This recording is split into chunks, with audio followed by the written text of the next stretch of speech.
जय श्री राम। स्वागत है हमारे चैनल बैकपैकर व्लॉग में। इस वीडियो में हम आपको बताएंगे कि चित्रकूट में कौन कौन सी घूमने वाली मुख्य जगह हैं और आप इन्हें एक दिन में कैसे बढ़िया तरीके से देख सकते हैं और किस सीक्वेंस में देखना बेहतर रहेगा। एक दिन का मतलब आप अपनी गाड़ी से दिन में या शाम को पहुंच रहे हैं और एक रात स्टे करके अगले दिन या शाम तक वापस चले जाएंगे, या ट्रेन या बस से आप सुबह पहुंच रहे हैं और उसी रात वापस चले जाएंगे। इसके अलावा हम आपको बताएंगे कि क्या समय बढ़िया रहता है चित्रकूट घूमने के लिए, यहाँ पे रुकने और खाने पीने के क्या बढ़िया ऑप्शंस है और चित्रकूट के आसपास और क्या क्या जगह हैं घूमने के लिए। चित्रकूट श्री राम जी की तपोभूमि है, जहाँ पे मर्यादा पुरुषोत्तम श्री राम जी ने देवी सीता और लक्ष्मण के साथ अपने वनवास के 11.5 वर्ष बिताए थे, जहाँ कण कण में श्री राम और सीता माता के होने का एहसास होता है। चित्रकूट आधा यूपी में आता है और आधा एमपी में है। यूपी वाले का नाम चित्रकूट धाम है और एमपी वाले को केवल चित्रकूट बोलते हैं। तो सबसे पहला सवाल, चित्रकूट घूमने का सबसे बढ़िया समय क्या है? जुलाई के बाद से लेकर मार्च तक सबसे बढ़िया समय है चित्रकूट घूमने के लिए, क्योंकि अप्रैल से जुलाई तक ज़्यादा गर्मी रहती है। अब इस अगस्त से मार्च के बीच के समय में कौन सा समय बेहतर है? तो अगर आपको वाटरफॉल्स देखने हैं जो आसपास बनते हैं एमपी में, तो उसके लिए अगस्त से अक्टूबर तक का समय बेस्ट रहता है, क्योंकि बारिश में एमपी घूमने के लिए जबरदस्त रहता है। यहाँ बहुत से बड़े बड़े वाटरफॉल बनते हैं। और अगर आप जंगल सफारी के शौकीन हैं तो अक्टूबर के बाद का समय सही रहेगा, जिसमें आप पन्ना में टाइगर सफारी भी कर सकते हो। पन्ना टाइगर रिजर्व यहाँ से 2.5 से 3 घंटे में आराम से पहुँचा जा सकता है और बारिश के समय में पन्ना का बफर जोन में सफारी किया जा सकता है, जो हमने की भी हुई है।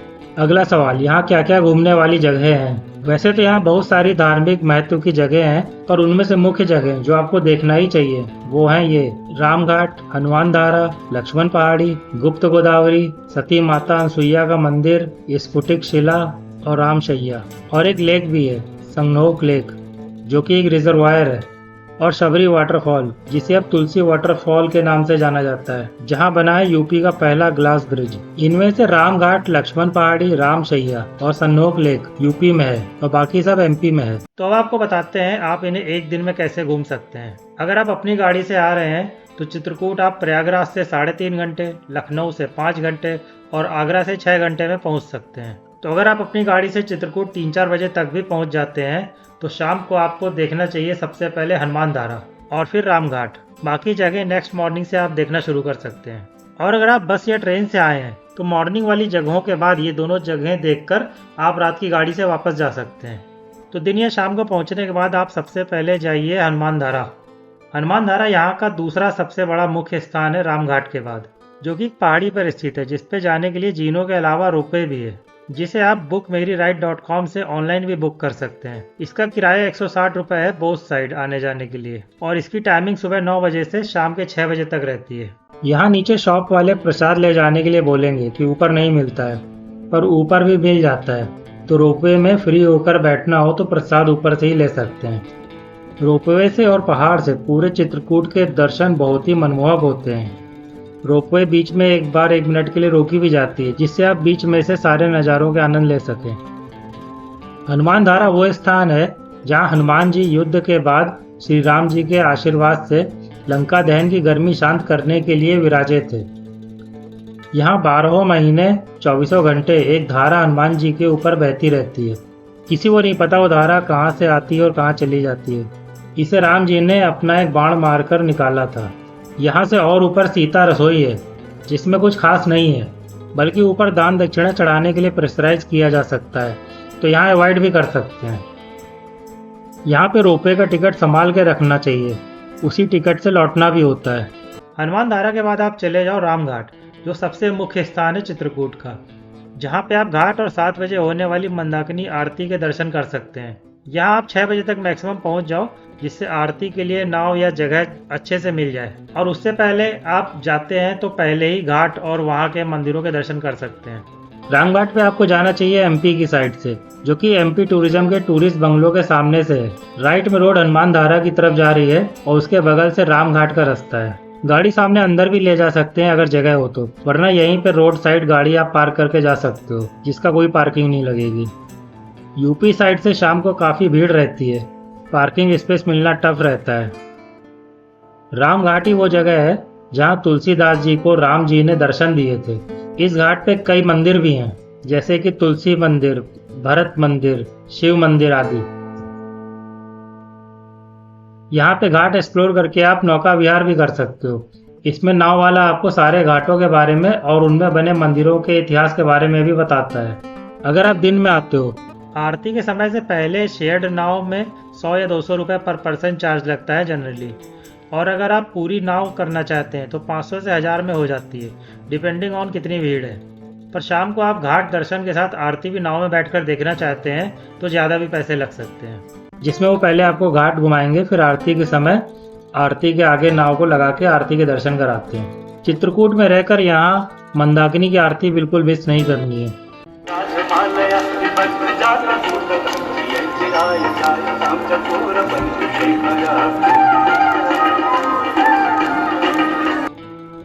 आरती देखने के बाद अगर आप सुबह आए थे तो आप वापस जा सकते हैं, नहीं तो आप अपने होटल में जाके स्टे कर सकते हैं।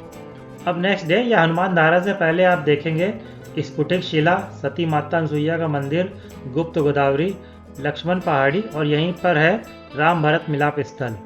इनमें से आप लक्ष्मण पहाड़ी चेकआउट करने के बाद देख सकते हैं लौटते समय। बाकी जगह सुबह से चेकआउट करने तक घूम सकते हैं। तो सबसे पहले जितनी सुबह हो सके आप पहुंच जाओ स्फुटिक शिला। सुबह के हिसाब से यहाँ बहुत अच्छा माहौल रहता है। स्फुटिक शिला में भी पार्किंग लगती है, लेकिन पार्किंग के बाद चलना बिल्कुल नहीं पड़ता है।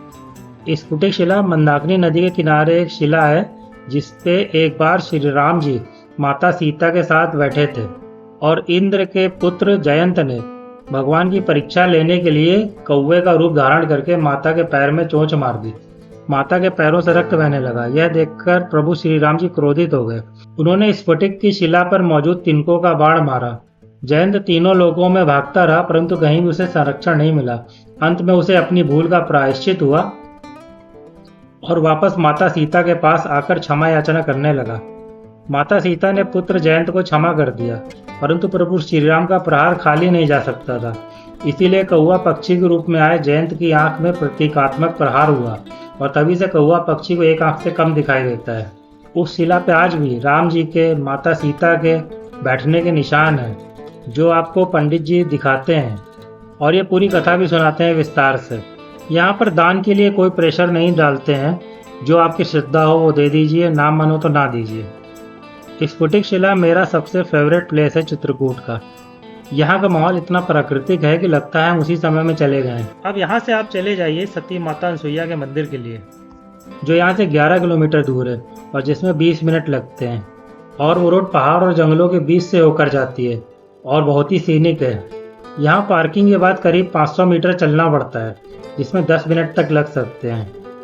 मार्ग के दोनों ओर दुकानें लगी रहती हैं। सती माता अनसुईया ब्रह्मा जी के मानस पुत्र ऋषि अत्रि जी की पत्नी है और यहाँ जो मंदाकिनी गंगा नदी है उसका उद्गम यहीं पर माता अनसुईया के तपोबल से हुआ था। इसी स्थान पर माता अनसुईया ने अपने तप के बल से ब्रह्मा, विष्णु और शंकर जी को बालक के रूप में परिवर्तित कर दिया था और यहीं पर माता अनसुईया ने माता सीता को पत्नी धर्म के उपदेश दिए थे। ये मंदिर बहुत ही भव्य है और इसके अंदर सभी सती माताओं की मूर्तियां झांकी के रूप में लगी हुई हैं। सुहागिनों को यहाँ के दर्शन अवश्य करने चाहिए। अनसुईया माता मंदिर के दर्शन के बाद आप जा सकते हैं गुप्त गोदावरी में। वो यहाँ से 13 किलोमीटर दूर है और इसमें भी 20 मिनट लगेंगे। गुप्त गोदावरी में पार्किंग के बाद 200 मीटर तक चलना पड़ता है। यहाँ भी इस पैदल रास्ते के दोनों ओर दुकानें लगी रहती हैं। देवी गोदावरी नदी चित्रकूट में गुप्त रूप में प्रकट हुई थी ताकि वह भगवान राम के रूप के दर्शन कर सकें, जबकि गोदावरी नदी का जन्म महाराष्ट्र के नासिक में 920 किलोमीटर दूर हुआ है। गुप्त गोदावरी में 2 रहस्यमयी गुफाएं हैं, जिनमें से एक गुफा बड़ी और दूसरी सकरी लेकिन लंबी है। बड़ी गुफा में पानी नहीं मिलेगा। गुफा के आखिरी में हमें एक तालाब मिला जिसे सीता कुंड कहते हैं। दूसरी गुफा में घुसने पर हमें गुफा में पानी मिलेगा। जैसे जैसे हम अंदर जाते जाएंगे पानी हमारे घुटनों तक आ जाता है और एंड में गुप्त गोदावरी का उद्गम स्थल है। यहाँ पे भीड़ ज़्यादा है तो थोड़ा सफोकेशन हो सकता है, क्योंकि गुफा के अंदर ऑक्सीजन लेवल वैसे ही कम होता है और भीड़ की वजह से ज़्यादा दिक्कत बढ़ सकती है। यहाँ ज़्यादा भीड़ में दर्शन से बचें अगर सांस वगैरह की कोई दिक्कत है आपको। अब गुप्त गोदावरी में दर्शन के बाद वापस चित्रकूट या अपने होटल जाकर लंच कर सकते हैं। इन तीनों जगहों को देखने में आपके 4 से 5 घंटे लग सकते हैं। 6-7 बजे निकलकर आप 11 बजे तक वापस होटल आकर चेकआउट कर सकते हैं और वापस जाते समय आखिरी मुख्य स्थल लक्ष्मण पहाड़ी और भरत मिलाप स्थल देख सकते हैं। वहां जाने से पहले आप लंच भी कर सकते हैं। लक्ष्मण पहाड़ी जाने के रास्ते में आप राम शैया के दर्शन भी कर सकते हैं। राम शैया में एक चट्टान है जिस पर श्री राम और माता सीता रात के समय आराम करते थे। आज भी इस चट्टान में आपको उनके चिन्ह देखने को मिलते हैं। राम भगवान जी की कितनी लंबाई थी वह आप इस चट्टान को देखकर पता लगा सकते हैं। राम जी और सीता जी के बीच में धनुष रखा जाता था। उस धनुष का चिन्ह भी आपको चट्टान में देखने के लिए मिल जाएगा। लक्ष्मण पहाड़ी कामतगिरी पर्वत पर स्थित है। यहाँ भी पहाड़ी पर जाने के लिए रोपवे है जिसका टिकट 75 रुपए के करीब होता है। यहाँ पार्किंग फ्री है। रोपवे के सबसे करीब कहाँ पार्क कर सकते हैं और वहाँ का रास्ता जानने के लिए आप हमारे चित्रकूट सीरीज का 6th एपिसोड देख सकते हैं। लक्ष्मण पहाड़ी के ऊपर लक्ष्मण जी के चरण चिन्ह के अलावा कई मंदिर हैं जिनमें मुख्य है मनसा देवी का मंदिर। मनसा देवी मंदिर में नारियल चढ़ाया जाता है जो नीचे से ही लाना पड़ता है, ऊपर नहीं मिलता है। यहाँ पर पंडित जी आपको एक धागा देते हैं, उसे बांध कर आप माता के सामने किसी भी काम की अर्जी लगा सकते हैं और वो पूरा होता है। ये लक्ष्मण पहाड़ी वही है जहाँ से लक्ष्मण जी, राम जी और सीता जी की निगरानी करते थे और भरत जी के आने पर उन्होंने उनका रास्ता रोका था यहीं से तीर चलाकर। इसी पहाड़ी के नीचे राम भरत मिलाप स्थल भी है। तो इन दोनों जगहों के दर्शन करके आप वापस अपने गंतव्य स्थल लौट सकते हैं। वैसे इन जगहों को और आराम से देखना हो तो 2 रात का स्टे बना सकते हैं जिसमें इन जगहों को आराम से देखने के अलावा आप सन्नोक लेक और शबरी वाटरफॉल भी देख सकते हैं। 2 दिन में चित्रकूट कैसे घूमें ये वीडियो भी आप चित्रकूट प्लेलिस्ट से देख सकते हैं और मैं डिस्क्रिप्शन में भी लिंक शेयर कर दूंगा। और अगर आप 1-2 दिन और रुक सकते हो तो तीसरे दिन यहाँ से रीवा के वाटरफॉल्स देखने जा सकते हैं जो कि हैं पूर्वा waterfall, Chachai waterfall, Tons waterfall और क्योटी वाटरफॉल। इन वाटरफॉल्स जाने का रास्ता भी बहुत सीनिक है। ये आप देख सकते हो हमारी चित्रकूट सीरीज के 4थे और 5वें एपिसोड में। इन वाटरफॉल्स तक पहुंचने में आपको 2 से 2.5 घंटे लग सकते हैं। और अगर आप नवंबर से जून के बीच में आए हो तो पन्ना में टाइगर सफारी कर सकते हैं। पन्ना टाइगर रिजर्व यहाँ से 3 घंटे में आराम से पहुंचा जा सकता है। बाकी और लंबी ट्रिप करना चाहते हैं तो पन्ना से खजुराहो, झांसी, ओरछा और ग्वालियर होते हुए भी जा सकते हैं। ये सब एक ही रूट पर पड़ता है। अब आपको बताते हैं यहाँ रुकने की बेस्ट जगह क्या है। यहाँ एमपी टूरिज्म के 2 होटल हैं, एमपी टूरिस्ट बंगलो और मंदाकिनी रिजॉर्ट। यहाँ रुकने के लिए ये दोनों ही बेस्ट हैं। एमपी टूरिस्ट बंगलो रामघाट के एकदम सामने है। आप वॉक करके भी जा सकते हो घाट पर यहाँ रूम छोटा है, रेस्टोरेंट भी छोटा है, स्टाफ कम है तो डिनर के समय टाइम लग सकता है। यहाँ पर कूलर रूम भी मिल जाता है जो सस्ता पड़ता है। वैसे था उसमें भी एसी ही। जबकि मंदाकिनी रिजॉर्ट के रूम, गार्डन, टॉयलेट, रेस्टोरेंट्स सब बहुत बड़े हैं।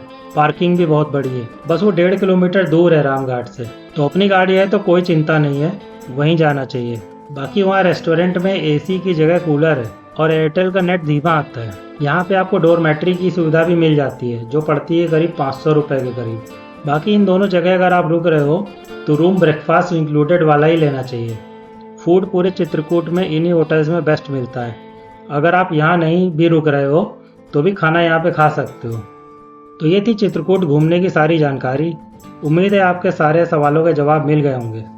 अभी भी कोई सवाल रह गया है तो आप कमेंट में पूछ सकते हो और हमारी सीरीज भी देख सकते हैं। अगर ये वीडियो आपको अच्छा लगा हो तो लाइक करें और हमारे चैनल बैकपैकर व्लॉग को सब्सक्राइब करें। Thank you.